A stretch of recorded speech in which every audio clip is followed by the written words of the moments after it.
Puis moi, je veux qu'il amène leur game, en dedans de notre game.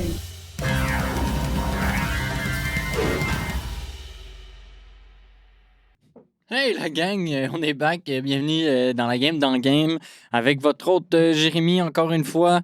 J'arrive rapidement à la fin de ma saison et de la saison régulière.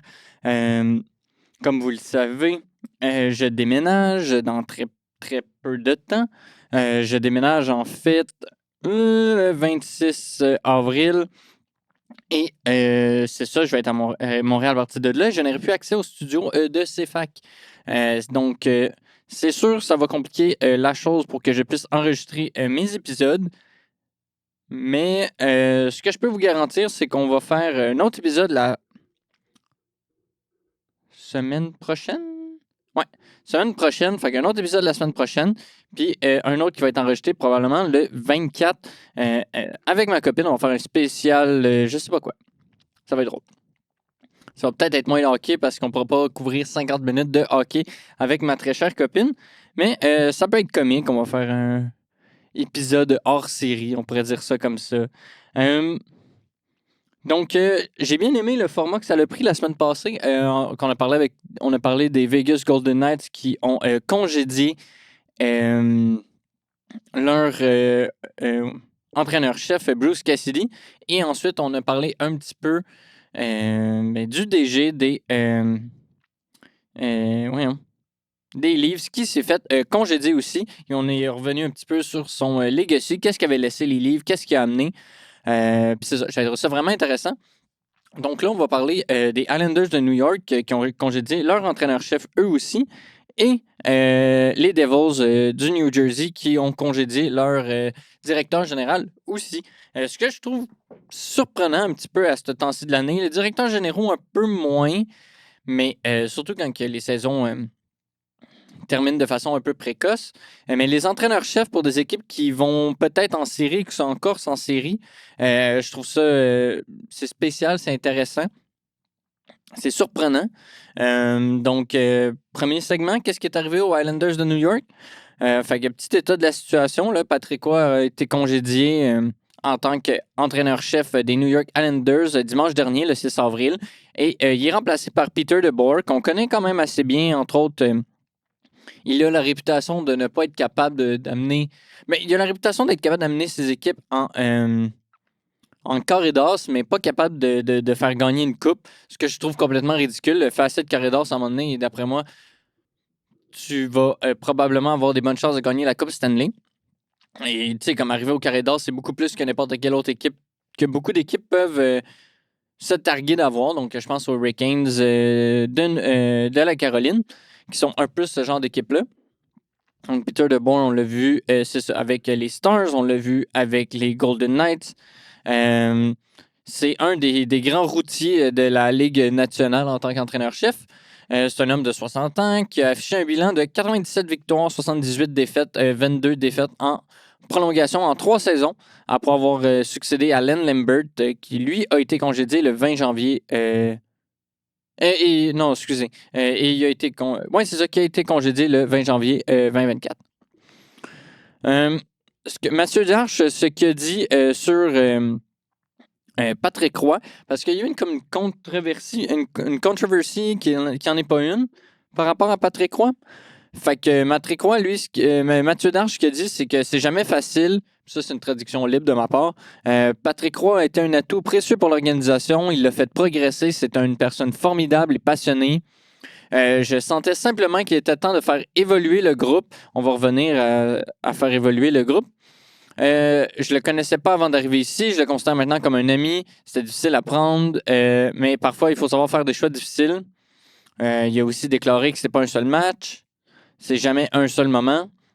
On évalue l'équipe tout au long de l'année. J'avais juste l'impression que ces derniers temps, on n'était pas aussi précis, qu'on n'a pas eu autant de chance qu'avant. faut dire qu'on a la chance par moment. On a eu de la chance par moment grâce à notre gardien exceptionnel. Au moins, il le reconnaît. J'avais juste le sentiment qu'à ce moment-là, ces derniers temps, on commençait à flancher. Et c'est pas seulement une question de saison, c'est en partie lié à cette année. Est-ce qu'on maîtrise totalement notre destin? Non, mais ce qu'on maîtrise, ce sont les 4 matchs qu'on joue. Donc, pour la suite, je pense que ça nous met dans une meilleure position. Il nous donne de meilleures chances de gagner ces matchs, d'aller en série éliminatoire et d'aller plus loin. C'est ça. Fait que les rumeurs, c'était que Roy s'est fait mettre dehors parce qu'il il tapait ses nerfs à quelqu'un, il a dit des affaires, il s'est pogné parce que c'est un personnage controversé, Patrick Roy. Tu sais, à un moment donné, il était le coach de son fils. Il a dit à son fils, va y casser la gueule à l'autre goaler. Il est allé et son fils a été obligé d'arrêter de jouer au hockey pour, grosso modo, voie de fait. C'était pas voie de fait littéralement, mais il s'est fait bannir de la ligue pour cet acte d'agression contre un gardien qui ne voulait pas se battre. Et c'est Patrick Roy l'instigateur dans cette histoire-là. Donc, je crois que c'est un desperate move de la part de Mathieu Darche qui, on le rappelle, n'a pas embauché Patrick Roy. Et ça, souvent, on dirait que ça change. Quand il y a un changement de garde, on dirait que le coach est tout le temps sur la hot seat. Là. Premier problème, c'est lui qui va sauter parce que de toute façon, c'est pas le gardien, c'est pas l'entraîneur-chef du DG. Donc, on check un peu le raisonnement de Mathieu Darche. Les Islanders de New York sont 42, 31 et 5. Ils ont perdu 4 matchs de suite. C'est un record de saison. Et ils ont perdu 7 de leurs 10 derniers matchs depuis le 18 mars. Ils ont encaissé 37 buts contre seulement 26 marqués. Donc, j'essaie de ne pas bailler. J'ai été bon les 2 derniers épisodes, mais ça reste difficile. Ouais, c'est ça. Il faut dire que je fais du vélo avant d'arriver ici. C'est pour ça que je suis souvent habillé tout le temps pareil, là, parce que c'est comme mon outside clothes. Fait que genre, j'arrive ici, je me relâche un petit peu, on dirait, ouh, fatigue d'un coup. Mais bon. Donc, raisonnement Mathieu Darche, c'est ça. Et ce que je trouve étrange, c'est que Peter DeBoer, quand ils l'ont interviewé, ils ont demandé est-ce que tu allais changer la façon de faire, la façon de coacher, la façon de ci, la façon de ça. Puis il était comme non, moi je suis pas de genre à tout changer. Patrick Roy a instauré un bon système, non. Et c'est prouvé que les changements de coach, ça n'a pas tant la capacité à vraiment changer la trajectoire d'une équipe à lui seul. Des fois, il y a une corrélation, mais le lien de causalité, il n'est pas là, évidemment. Aussi évident qu'on pourrait le penser. Fait à court terme, des fois, on le voit, qui donne un vrai boost. Puis c'est ça, on dirait qu'il est allé chercher. Et peut-être, c'est ça, quelqu'un qu'on ne considérait pas comme étant dans le rôle qu'il avait besoin d'être. Je pense que c'est une bonne façon de le dire. Et les Islanders de New York, c'est une équipe franchement médiocre. C'était super étrange. Là. On pense à Lou Lamoriello qui s'est fait qui a échangé, qui a vendu un joueur, Brock Nelson, et Mathieu Darche est rentré et il a comme renversé cette tendance de vente qui avait été débutée par Lou Lamoriello, qu'on n'aurait jamais pensé pouvoir faire ça. Fait que je comprends pas trop. On dirait que c'est comme un rajeunissement, mais pas un rajeunissement. En tout cas, on va réexplorer les échanges un petit peu qui ont été faits et comprendre pourquoi les Islanders de New York, c'est Peter DeBoer qui va changer tout ça? Je sais pas. Peter DeBoer est quand même considéré comme un coach offensif. Fait que peut-être que l'année prochaine, on va voir ça. On va voir les chiffres offensifs un peu rayonner peut-être sous Peter DeBoer. Mais en tout cas, à voir.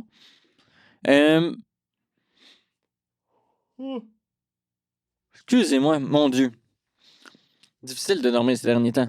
Les fins de session, c'est ardu et on déménage dans pas long. Bon. Peter DeBoer, entraîneur-chef, un grand routier, comme je disais, de la Ligue nationale. Il a une fiche de 662 victoires, 447 défaites et 152 défaites en prolongation en 1261 matchs de saison régulière avec les Panthers de la Floride, les Devils, les Sharks de San Jose, les Golden Knights et les Stars. C'est ça, il y a 97 victoires, 82 défaites en 79 matchs de série éliminatoire de la Coupe Stanley. Il a entre autres mené les Sharks de San Jose en finale en 2016, une défaite en 6 matchs contre les Penguins de Pittsburgh. Ces équipes ont atteint au moins le 3e tour des séries éliminatoires lors de chacune de ces 6 dernières saisons de qualification. Et lors de ces 8 de ces 10 saisons au total. Donc, je pense que c'est ça, en fait. Les chances qu'ils fassent les séries étaient quand même minces, et là, ils sont excessivement minces. Il faut qu'ils gagnent leurs 2 prochains matchs. On va en reparler. Mais, c'est ça. Peter DeBoer. En tout cas, c'est une drôle de décision quand même, mais, tu sais, c'est ça. Je trouve ça difficile à imaginer que juste un coach. Tu sais, c'est impressionnant qu'il ait été au 3e tour, là, au carré d'as à toutes les fois, mais c'est pas juste lui, là. Tu sais, c'est comme. C'est des équipes, puis. Tu sais, on parle des Stars. On parle des Stars, des Knights, puis les Sharks quand ils étaient bons, là. Donc,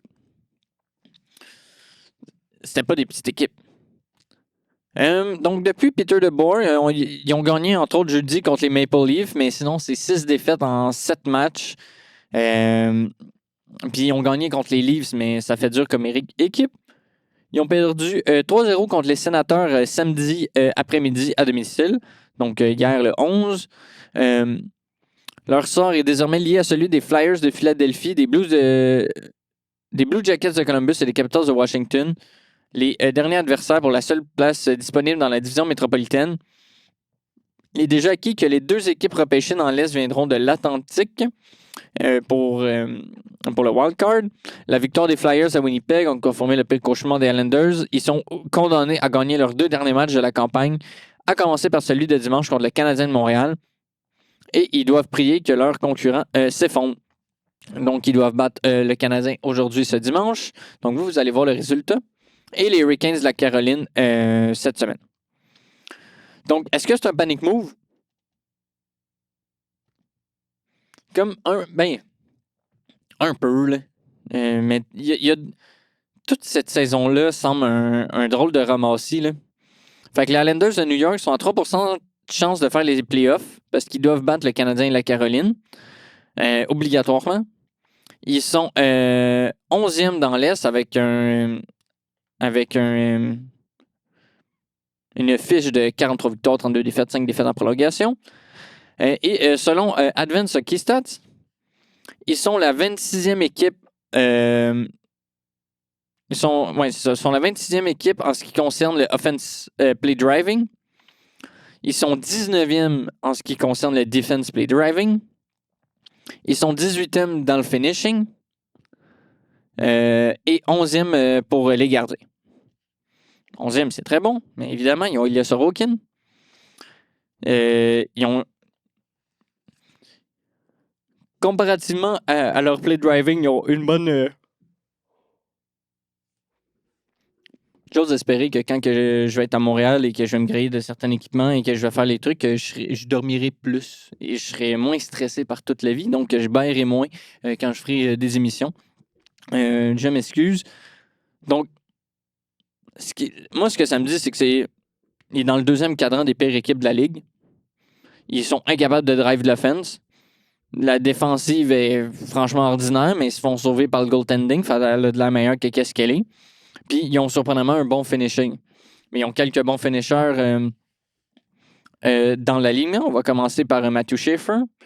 On a Horvat, qui est un bon finisher habituellement.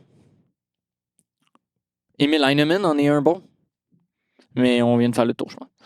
Tu sais, c'est ça. Leur alignement, on a Andersley avec Horvat et Simon Strom. C'est pas une première ligne. C'est pas une première ligne. Brendan Shen, Matthew Barzal, Callum Ritchie, André Palat, Jean-Gabriel Pajot, Heinemann, McLean, Cizikas, Gatcom. Il n'y a rien d'excitant dans cet alignement-là. La défense, on a Schaefer, Pollock, Pelec, D'Angelo, Carson Soucy, Scott Mayfield. Il n'y a personne qui bouge la puck là-dedans à part Matthew Schaefer puis D'Angelo. C'est un extrême par rapport à un autre. Il y a Sorokin, David Riddick. Parlons de l'échange de Brendan Shen. Brendan Shen a été acquis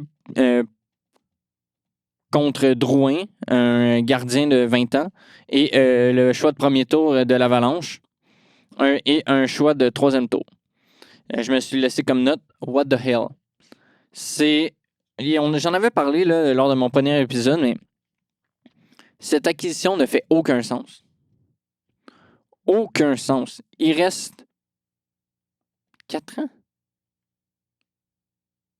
Il reste 3 ans. Fait qu'il reste 3 ans après ça, après cette saison, à Brendan Shen à 6,5 millions. Il est vaguement capable de faire des passes. Il fait des mises en échec, puis il se bat. On vient de faire le tour pas mal de ce que Brendan Shen est capable de faire dans un alignement. Il patine pas. C'est une catastrophe. En ce qui concerne le play driving et le driving defense, il est en bas de la moyenne de la Ligue nationale. Il joue comme un second liner, il devrait jouer comme un quatrième. Il y a selon G-Fish, il est dans le 32e percentile pour le win above replacement. Il est juste pas très bon. Sur l'avantage numérique, il est correct, mais tu sais, c'est ça, c'est un joueur de quatrième trio physique qui est capable de faire le net front presence sur un avantage numérique correct. Fait que sur un deuxième, mettons. Ils ont payé beaucoup, quand même, pour aller chercher Brendan Shen. Puis je comprends là, que c'est pas un gros first round pick, mais Shen n'est pas bon. Je pense que Drouin était meilleur. Ensuite de ça, parlons de l'acquisition de André Palat, qui joue avec les Devils de New York. C'est on le connaît beaucoup dû à ses victoires de Coupe Stanley avec le Lightning de Tampa Bay. Et qui l'ont laissé aller. Et si j'étais n'importe quel GM de la Ligue nationale, moi, je vois le Lightning laisser aller des joueurs. Je serais quand même... pas je serais curieux, mais je serais sceptique de vouloir signer ces joueurs-là. Je dis ça, je dis rien. Donc, selon G-French, c'est ça, Palat, il est capable de se plugger dans le line-up, on pourrait dire. C'est ça, il contribue un peu dans la zone défensive. Il n'a jamais été vraiment capable de complémenter les joueurs de talent des Devils. Cette année, c'est ça, il joue bien défensivement, mais tu sais, c'est pas un bon patineur. La plupart de ses buts, il vient parce que c'est une net front presence. Tu sais, c'est ça, là. Tu sais, c'est bon défensivement, mais dans un rôle de fourth liner, il reste 1 an à 6 millions, puis ils ont entre autres donné Tiplakov, un choix de troisième tour, puis un choix de sixième. Considérant l'année que Tiplakov avait eu l'année passée, je l'aurais gardé, là. Et ce qui n'a pas de bon sens, c'est que c'est ça, il va falloir qu'il peigne une autre année à 6 millions, là. C'est pas une bonne acquisition, ni celle de Brendan Shen. Après, on se demande pourquoi ils sont pas capables de drive l'offense et drive leur defense. Ils ont juste des joueurs qui sont incapables, ou presque. Ensuite de ça, ils ont payé un third pour Carson Soucy, qui c'est un bon defenseman, mais genre pourquoi? C'est juste ça que tu as dans ton line-up. On parle de Scott Mayfield, Adam Pelech, Ryan Pollock. C'est 3 stay-at-home defensemen ou presque, à part Pollock qui se tape des clappers de la ligne bleue. Pour un choix de 3, il est correct, là, Carson Soucy. C'est un joueur qui est bon loin de la puck. Puis quand il y a la puck, souvent, il va créer des revirements. C'est un joueur quand même assez limité. Comme genre le Canadien, j'aurais compris. On a de la misère avec notre troisième paire, mais en tout cas. Un peu de genre, ils ont payé pour beaucoup de joueurs, mais comme tous des joueurs vieux, franchement ordinaires. Puis là, si on pense à la transaction de Noah Dobson pour 2 choix de premier tour et Emil Heinemann. Moi, encore à ce jour, je comprends pas pourquoi ils n'ont pas gardé Noah Dobson. Je sais pas, Islanders fan, là, mais comme... Vous imaginez-vous Matthew Schaefer avec Noah Dobson? T'as peut-être l'une des meilleures paires de la Ligue nationale. Comme... On voit comment Lane Hudson et Noah Dobson, ça va si bien que ça. Une des meilleures paires. Puis là, à la place, vous êtes allé chercher comme Carson Soucy Puis vous auriez pu avoir Noah Dobson, drop Tony D'Angelo sur la troisième paire où est-ce qu'il devrait être, mettre Pollock avec Pelec ou Pollock avec D'Angelo. Je comprends pas pour vrai. C'est ça. Schaefer, Pollock, puis là, t'as Pelec, Dobson. Hein, ça a déjà pas mal plus d'allure comme top 4. Là. Pourquoi vous êtes allé chercher Ketchon et Chesson que les avis sont très divisés. Là. J'ai vu, côté production, c'est impressionnant ce qu'il fait, mais j'ai vu beaucoup d'articles qui disaient qu'il n'aimait pas beaucoup son style de jeu. C'est un joueur très physique qui il tue l'adversaire avec ses mises en échec et quelque chose comme ça, mais beaucoup remettent en doute sa capacité à faire ça dans la Ligue nationale avec des joueurs de sa taille.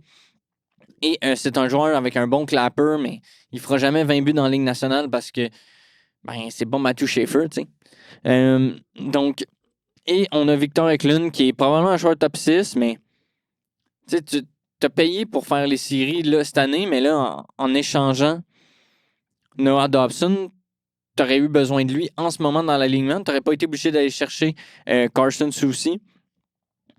Et Emil Heinemann, là, il a commencé la saison en feu avec les Islanders, mais je l'aime beaucoup, Emil Heinemann. C'est un bottom six très, très utile. C'est un joueur responsable défensivement, un bon coup de patin, des bonnes mises en échec.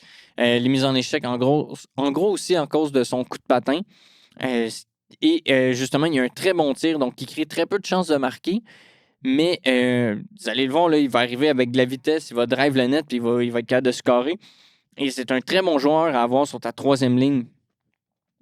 Et c'est pour ça, je pense que c'est un des joueurs qui contribue à un mauvais play driving offense de la part des Islanders, mais un bon finishing. Mais c'est un bon joueur à avoir sur une troisième ligne, je suis très d'accord. Mais c'est pas un gars qui est capable de drive une ligne. C'est un joueur très plug and play, mais qui peut pas complémenter tes joueurs de talent. Ça a un plafond, ce genre de joueur-là. Puis Noah Dobson, dans cet échange-là, je crois que c'est de loin le meilleur joueur. Donc là, tu te retrouves avec Emil Heinemann, puis deux joueurs qui feront pas l'équipe avant quelques années. Donc, tu t'es rajeuni, mais tu as été obligé d'échanger un de tes jeunes joueurs. Il y avait seulement 25 ans, Noah Dobson. Tu t'es rajeuni, mais tu as échangé un de tes jeunes joueurs, puis là, tu es allé acquérir Palat qui était en trentaine. Tu sais, Emil Heinemann, oui, il est jeune. Tu sais, Palat en trentaine, Brendan Chen en trentaine, et on a Carson Soucy en trentaine. Fait que, très étrange, là. Tu sais, on va faire la rapide conclusion. C'est comme un panic move parce que l'équipe est pas bonne. Je me demande si Mathieu Darche se fait pousser dans le cul par le propriétaire. C'est une équipe qui se fait carry par un gardien élite de la Ligue nationale, un des meilleurs. Le plan, il n'est pas clair de la part de Mathieu Darche. C'est comme... On échange un jeune, on se rajeunit, mais on acquérit plein de vieux pour faire les séries là. Mais le move de Noah Dobson est aux antipodes de ça. Peut-être que eux, ils pensent... Peut-être que justement, là, leur opinion de Dobson était vraiment très bas. Donc, il fallait qu'ils cash in sur cette offre qui était incroyable selon eux. Mais tu sais, nous, mettons, le Canadien, on n'a pas besoin de ces joueurs-là. C'est pas des joueurs qui vont bonifier. On avait besoin de joueurs comme Noah Dobson. C'est un peu ça que je veux dire. Puis tu sais, les chances que Victor Eklund et Ketchon Etchison deviennent des joueurs de la moitié de la trempe de Dobson, c'est quasiment pas possible. J'exagère un peu avec la moitié, mais un joueur qui a de jouer avec Lane Hudson à ce niveau-là, tu trouves pas ça n'importe où. Fait que, puis tu sais, Emil Heinemann, c'est ça. C'est un joueur limité que c'est lui qui. Emil Heinemann fait ses trucs. Victor Eklund, ça va être un bon joueur complémentaire, mais je pense pas que c'est un joueur qui a de faire 90 points dans la ligue. Là. Même du point par match, je suis pas certain. Peut-être dans le meilleur des mondes, je pense qu'on peut imaginer un Seth Jarvis, puis même à ça, il n'y aura pas son gros scoring. Oui, puis c'est ça, mettons, on reparle de Advanced Hockey Stats. Eux leur avaient prédit 93 points. Ils sont à 91 points. Donc, s'ils gagnent un autre match, ils ont exactement rempli la prédiction. Donc, c'était prévisible qu'elle allait être là dans l'alignement, qu'elle allait être là dans le classement. Donc, pourquoi ces échanges-là qui sacrifient le futur puis en ont déjà pas tant que ça? Donc, tout est un peu étrange. J'ai pas parlé de Callum Ritchie qui est issu de l'échange à Brock Nelson. Donc, ils vont avoir comme une vague de rajeunissement qui vont accompagner Matthew Schaefer. Mais tu sais, Matthew Barzal va être laissé en dehors de cette reconstruction. Horvat vont être obligés de le garder parce que il est trop vieux. Très étrange. Je sais pas trop où est-ce que cette équipe-là s'en va. Moi, je pensais qu'elle allait vendre genre Jean-Gabriel Pajot, mais ils l'ont gardé. Donc, tu sais, c'est... Le Snake en parle dans son podcast, puis il parle beaucoup des équipes qui restent pour l'éternité un peu mid à se battre pour une place en série, mais jamais à se battre réellement pour la coupe. Ben, c'est exactement ça, les Islanders de New York.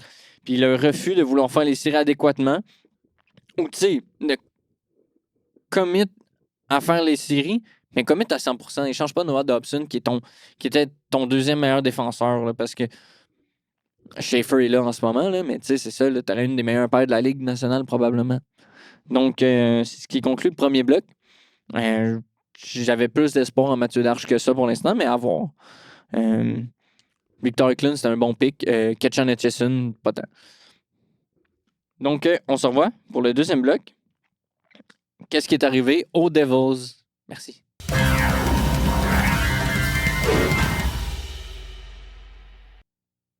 Hey, on est back. Donc, qu'est-ce qui est arrivé aux Devils du New Jersey? Devils du New Jersey, qu'on pensait il n'y a pas très longtemps qu'elle allait être une puissance de la Ligue nationale, et c'est absolument terrible. Je pense pas que l'embauche de Sheldon Keefe a aidé, mais bon. Tom Fitzgerald est arrivé en tant que General Manager, directeur général des Devils le 12 janvier 2020.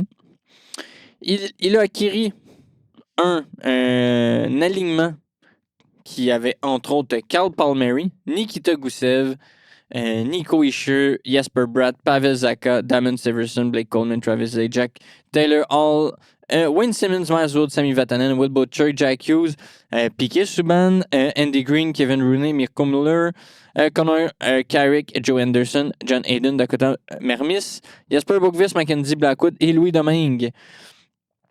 Mackenzie Blackwood était le gardien partant cette année-là. Non, je sais pas ses... Mon Dieu, j'ai pas pris ses stats, mais ça devait pas être très jojo parce que l'équipe n'allait pas super bien, mais je pense qu'il devait être dans les points 900. Il y avait eu une bonne saison. Cal Palmieri était le meilleur scoreur de l'équipe avec 45 points en 65 matchs. C'était la saison écourtée. Palmieri était le meilleur pointeur. On avait entre autres Blake Coleman, 31 points en 57 matchs, dont 20 buts, nominé pour le Selkie. C'est un grand nominé du Selkie, Blake Coleman. On va en reparler un peu plus tard. On avait Jack Hughes avec 21 points en 61 matchs. Ça a été difficile pour Jack Hughes dans ses débuts. Et on avait Nico Hischier à 21 ans, 36 points en 58 matchs. Jesper Bratt, 32 points en 21 matchs. Pavel Zacha, 32 points en 65 matchs, 22 ans. On avait Damon Severson à 25 ans avec 31 points en 69 matchs. C'est pas mal ça, les jeunes joueurs qu'on avait dans l'alignement. Ah oui, puis c'est ça, on avait Mackenzie Blackwood, on a joué 47, 23 ans. Donc, on avait des morceaux assez intéressants dans cet alignement-là. Et on va y aller avec un œil froid. On va aller regarder un petit peu les signatures de Tom Fitzgerald. Mackenzie Blackwood, 3 ans, 2,8 millions, le 23 décembre 2020. Blackwood avait brillé lors de ses 2 premières saisons. On a vu un pourcentage d'arrêt de 0,96 en 70 matchs.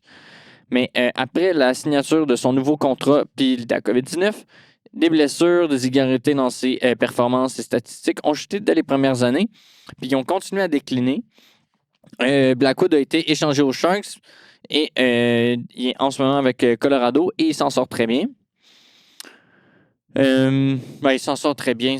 Il y a eu comme une passe à froid, Mackenzie Blackwood. Il y a eu un très très bon début de saison, mais l'Avalanche ne perdait pas, tout simplement, en début de saison. Il a failli faire les Olympiques, mais c'est ça. Ouais, il fait du point 900 cette année. L'année passée, il a fait du point 913. Ouais, c'est ça. Fait que, je pense qu'il a fait du point 915. Ouais, il a fait du point 915 Donc, en 47 matchs, quand Tom Fitzgerald est arrivé. Il a tout le temps flirté avec les points 900. Il fait du point 905 en carrière. On va parler un petit peu de l'histoire des goalers avec les Devils. C'est un peu ça qui les a coulés aussi. Jesper Bratt, 2 ans, 2,75 millions en AVV. Signé le 10 janvier 2021. C'est un bon contrat pour Jesper Bratt. On a dû attendre la saison suivante pour que son total de points explose. Il a maintenu une moyenne d'environ 1 point par match au cours des 4 dernières saisons complètes. Actuellement, on parle de 317 points en 321 matchs.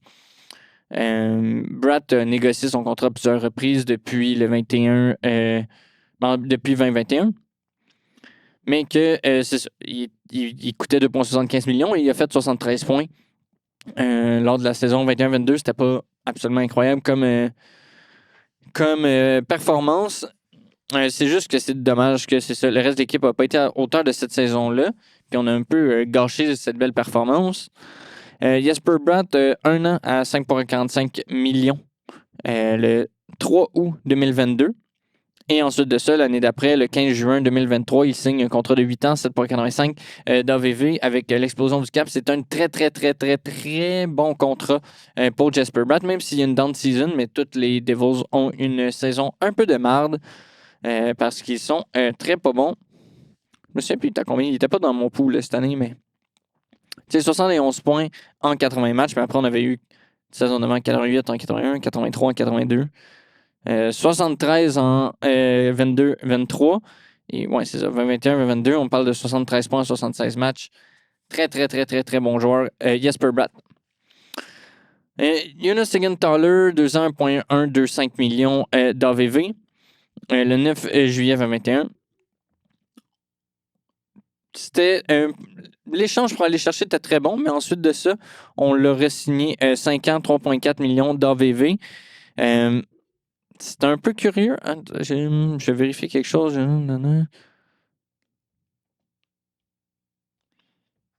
Ah oui, ok, c'est ça.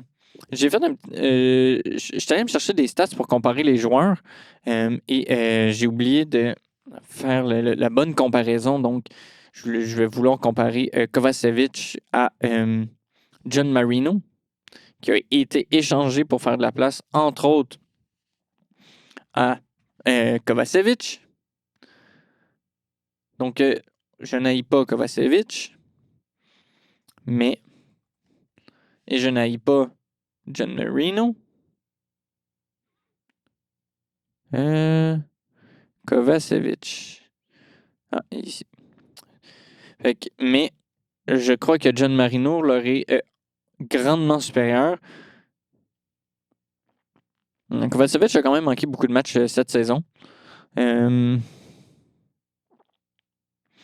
c'est ça. Donc, ce sera pas bien long, mes excuses. Ouais, c'est ça. Il lui est grandement supérieur. Mais, donc, c'est ça. Siegenthaler, j'haïs pas.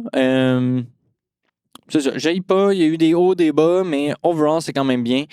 Puis, c'est ça, il a signé un contrat de 5 ans, 3,4 millions d'AVV le 26 juillet 2022. Dougie Hamilton, 7 ans à 9 millions d'AVV le 28 juillet 2021. Dougie Hamilton, c'est un excellent défenseur. C'est juste que de la façon qu'il a construit son équipe, finalement, ça ne fitait pas tant dans son projet. Parce qu'en ce moment, c'est un peu un boulet, Dougie Hamilton. Oh, j'ai oublié que j'avais mes écouteurs.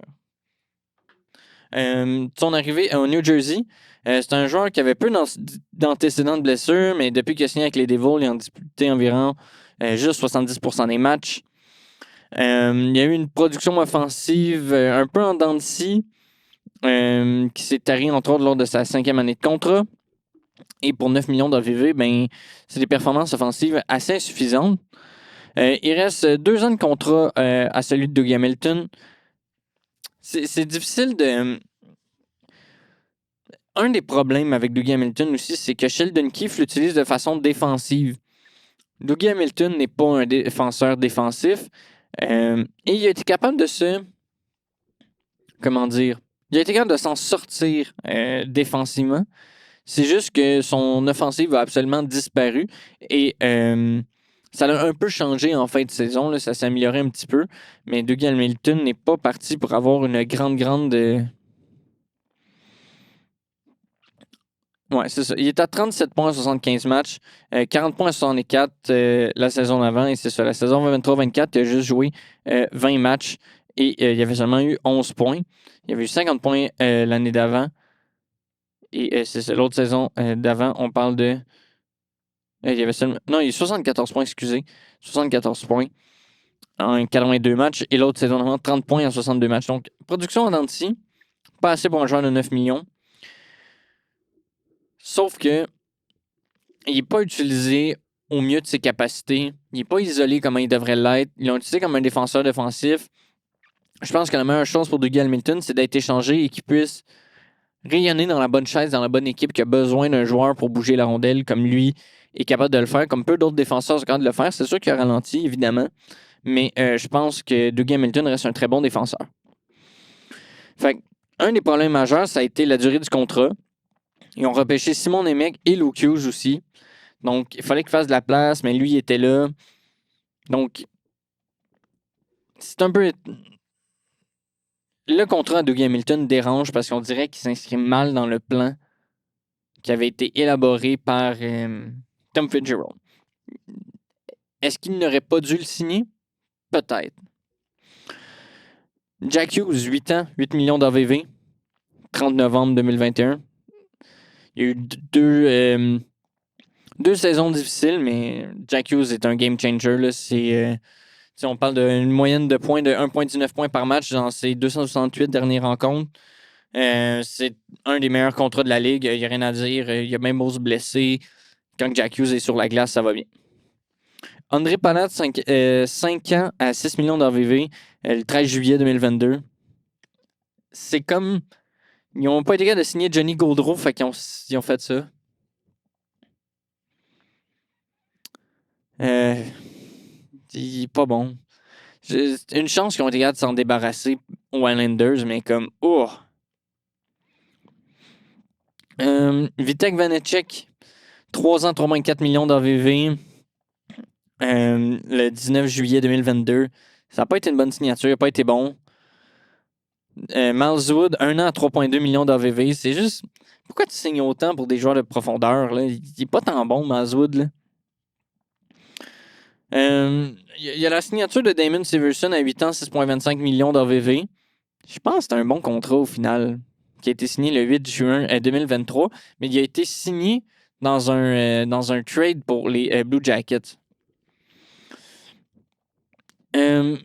Eric Ola, 3 ans à 3,15 millions d'AVV. Ça, c'est après avoir... on va en parler plus tard, là, mais ils ont échangé Pavel Zacha pour Eric Ola. Pourquoi? C'est pourquoi il a fait ça. Fait que beaucoup des... je vais en parler plus tard. Donc, encore un joueur de profondeur qu'on signe à 3 millions quelque chose, puis c'était dans... On n'était plus dans le flat cap. On était-tu dans le flat cap? On était dans le flat cap. À 3,15 millions pour un joueur de profondeur qui est correct, là. Mais tu sais, c'est un replacement level player. Timo Meier, 8 ans à 8,8 millions d'AVV. C'est le plus haut salaire de... C'est l'attaquant le mieux payé de l'équipe. Il était supposé être un game changer, Timo. On pensait que ça allait être un franchise winger. Cette prestation-là était fraudulée. C'est pas ça, Timo Meier. C'est un très bon joueur top 6, mais... On dirait que ça fait comme un peu... Ah, c'est pas tant bon. Tu sais, au final, c'est pas adéquat.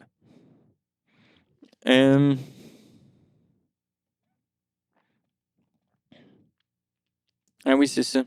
Puis là, il y a ça. Puis je vais rajouter un autre joueur que je veux... parce que je veux comparer aussi Brett Pesci, parce qu'on allait acquérir Brett Pesci. Ils l'ont signé. Mais tu sais, ils ont fait ça en échangeant d'autres joueurs. Donc, je pense que j'ai pas mis Damon Severson. Ah ouais, attends, je pense que je vais faire ça. On va laisser faire ça, puis on va aller chercher Brett Pesci. Excusez, je suis un peu désorganisé, mais vous allez voir, ça fait du sens.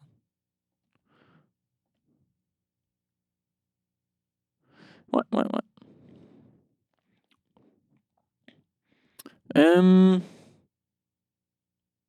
Ouais, ok, parfait. Donc, Brett Pesci, 6 ans, 5,5 millions d'AVV, 1er juin 2024, ils ont échangé, entre autres, John Marino pour libérer de l'espace sur le plafond pour signer Brett Pesci. Ils disent que c'est difficile de dire que Pesci n'a pas été à la hauteur des attentes des Devils, mais moi, je suis pas convaincu de ça parce que pourquoi tu as signé Brett Pesci à 5,5 millions quand Damon Severson, par exemple, est meilleur que lui? Brendan Dillon, 3 ans à 4 millions d'AVV. C'est un peu cher pour un troisième défenseur. Pas un troisième, excusez, un cinquième, sixième défenseur. Même chose pour Stéphane Nosen, 3 ans, 2,75 millions. Pourquoi on donne des terms à des joueurs de profondeur? Dawson Mercer, 3 ans, 4 millions d'AVV. C'est un très bon middle sixer, super bon. Middle six, c'est un bon middle sixer. Ça a été signé le 20 septembre 2024. Kovacevic, 5 ans, 4 millions, le 7 mars 2025. C'est beaucoup de termes pour un joueur qui ne s'était pas super prouvé. Il était bon avec le Canadien, mais n'était pas transcendant. Jake Allen, 5 ans, 1,8 millions d'AVV. Il est meilleur que Markstrom. 5 ans, je trouvais beaucoup, mais ça va peut-être faire mal aux Devils plus tard, ce contrat-là. Mais pour l'instant, les dire que ça les a sauvés, c'est fou. Luke Hughes, 7 ans, 9 millions d'AVV. 1er octobre 2025. Il a le même contrat que Dougie Hamilton, fait qu'avec un pourcentage du cap inférieur. Ça met en mal un petit peu le contrat à Dougie Hamilton, mais le problème, c'est que Luke Hughes n'est pas bon cette année. Il n'est pas du tout bon. Il a vraiment une saison difficile. C'est un des meilleurs patineurs de la ligue. Il fait beaucoup avec la puck. Fait il y a quand même des bons possession metrics, mais c'est un peu un enjeu de puck, là, mais c'est normal. Mais les joueurs, tu sais, comme Evan Bouchard aussi a des très bons possession metrics parce que c'est un joueur qui handle beaucoup la rondelle. Quinn Hughes aussi. Lane Hutson aussi. C'est des joueurs qui font beaucoup avec la rondelle. Donc, ils ont des très bons possession metrics, mais les résultats sur la glace sont difficiles à trouver acceptables. Je pense que c'est une bonne façon de dire ça.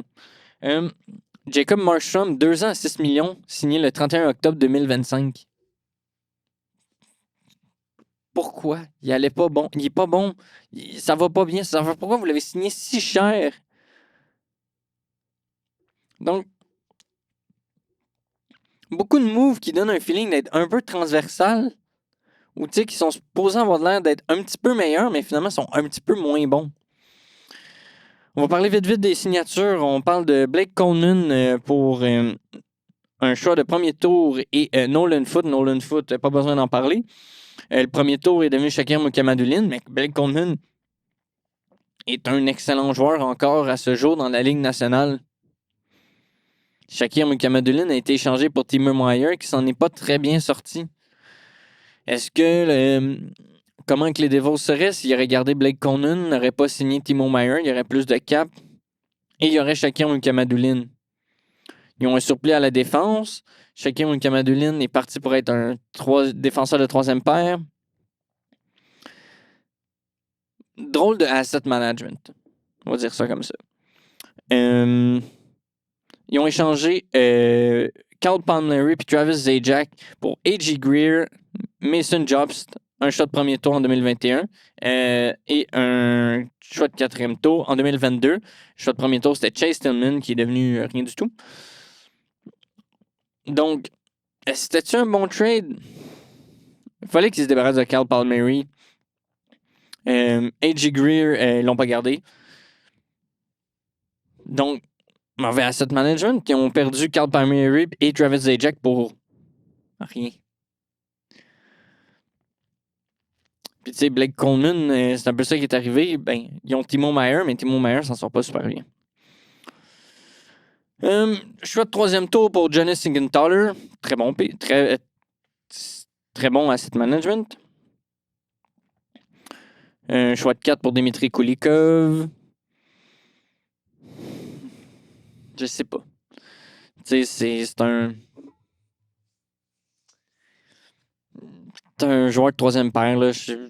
On va pas en faire trop avec ça. Ils ont acquis Vitek Vanecek avec un choix de 2 contre un choix de 2 puis un choix de 3. On a perdu un choix de 3 pour Vitek Vanecek. Il va pas bien.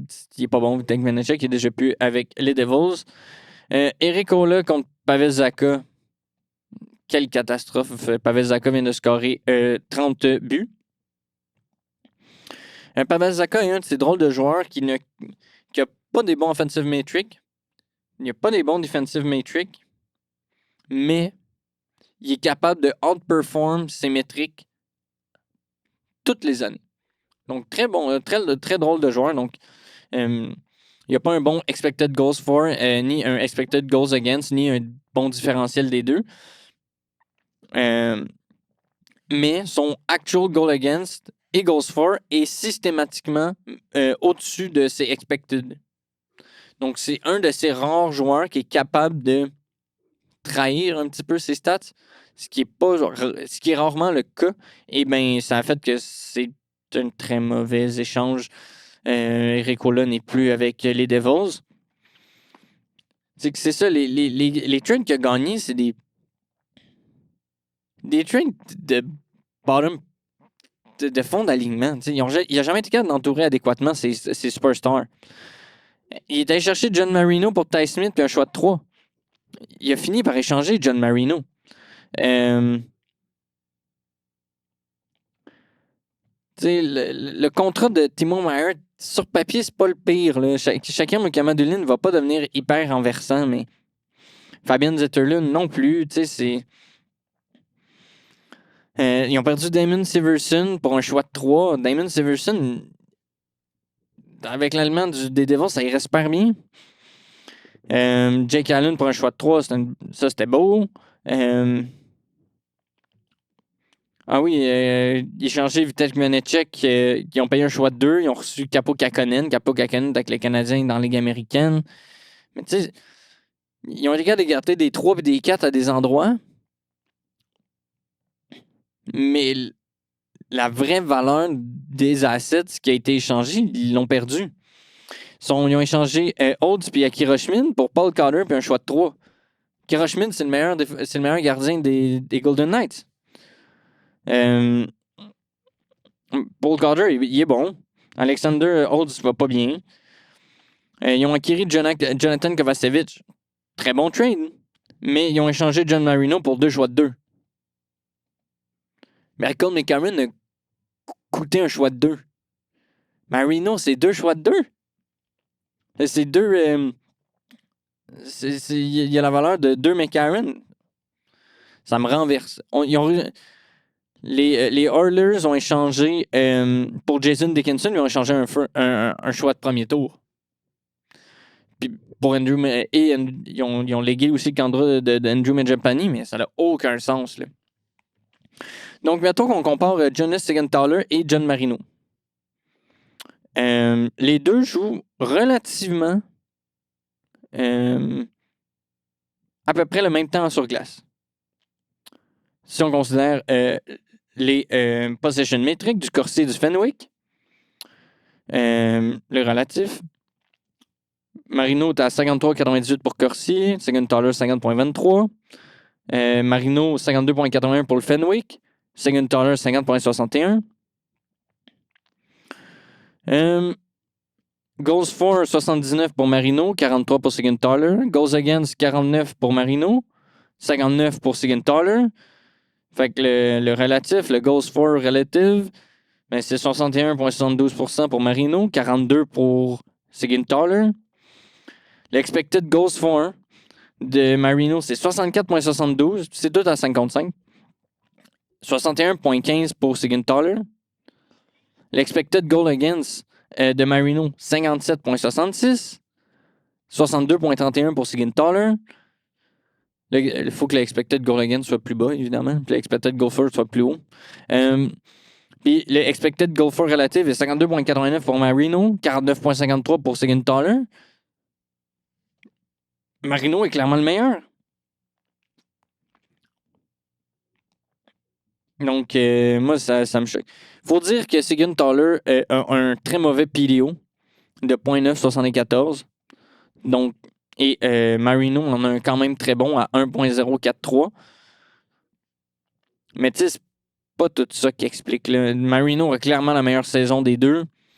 On considère, mettons, Damon Severson pour Brett Pesci. Ah oui, Time on Ice, fait que c'est ça. Brett Pesci a joué juste 37 matchs. Stevenson en a joué 71. Donc, très probable que Stevenson ait des meilleurs possession metrics parce qu'il bouge beaucoup plus la rondelle. Pour le Corsi 4 Relative, 54.32 pour Severson, 51.66 pour Brett Pesci. Donc, des bons chiffres pour Pesci, mais Severson est meilleur. Le Fenwick, 54.14 pour Severson, 51.92 pour Pesci. Goals for pour... ah ouais, ça, c'est les actual.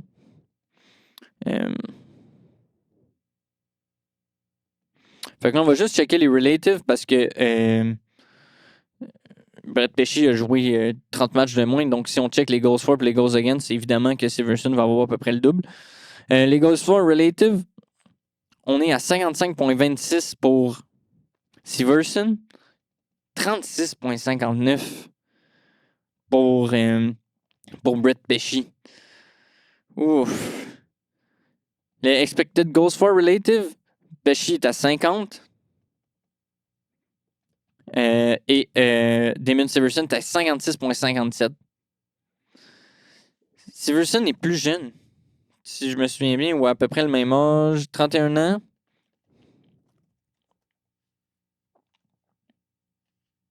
Ils ont le même âge. Pourquoi? Je suis flabbergasté. Donc, un joueur qui ont échangé, Marino est meilleur que Siegenthaler. Severson est meilleur que Pesci. J'ai aussi mis Brandon Dillon. Mais Brandon Dillon n'a pas des bons chiffres. Ben, il y a des chiffres corrects pour un défenseur défensif de 3e paire, mais pas 3 ans, 4 millions.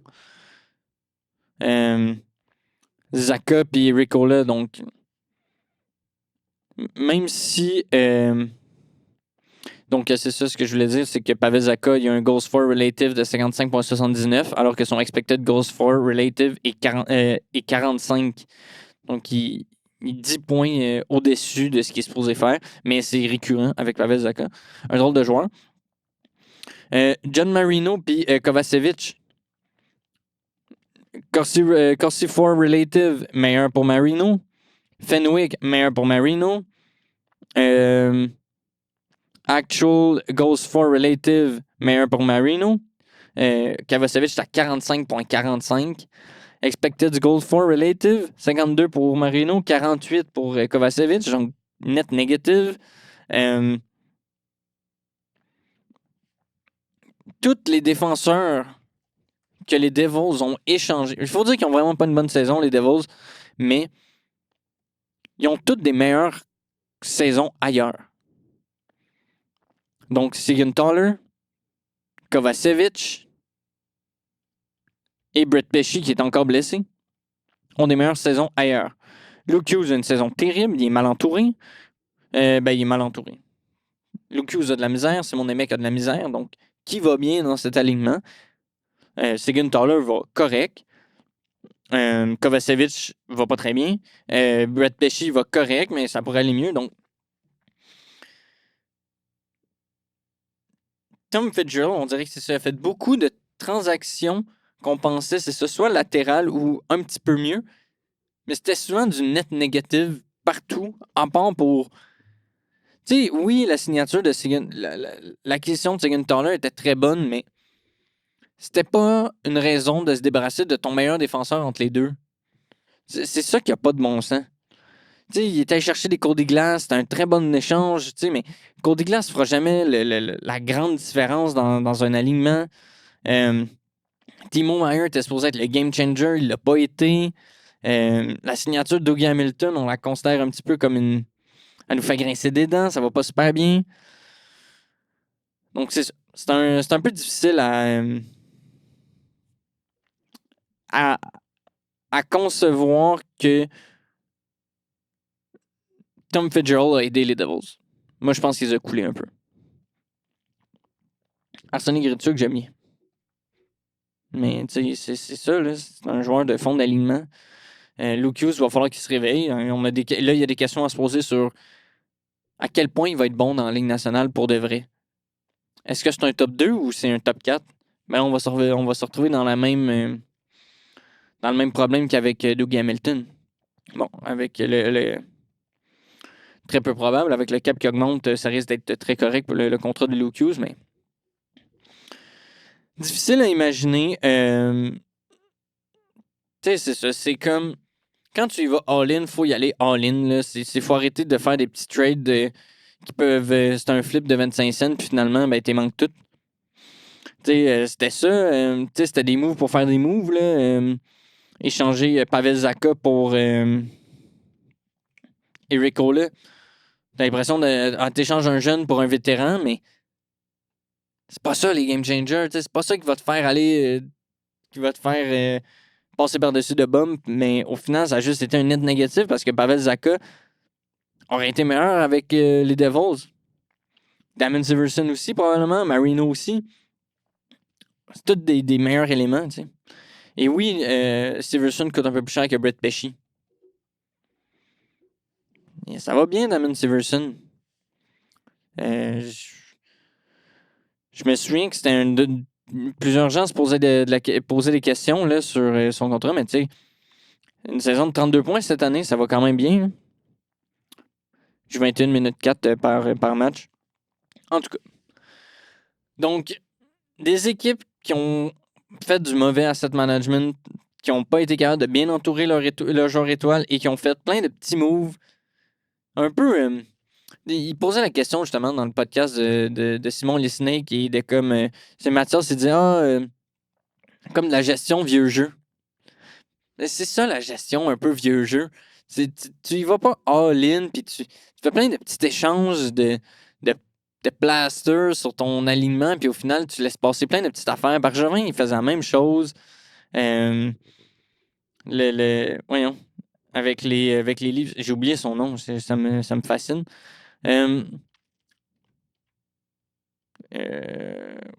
Voyons. Ancien DG des Maple Leafs, il faisait la même chose. T'allais chercher plein de.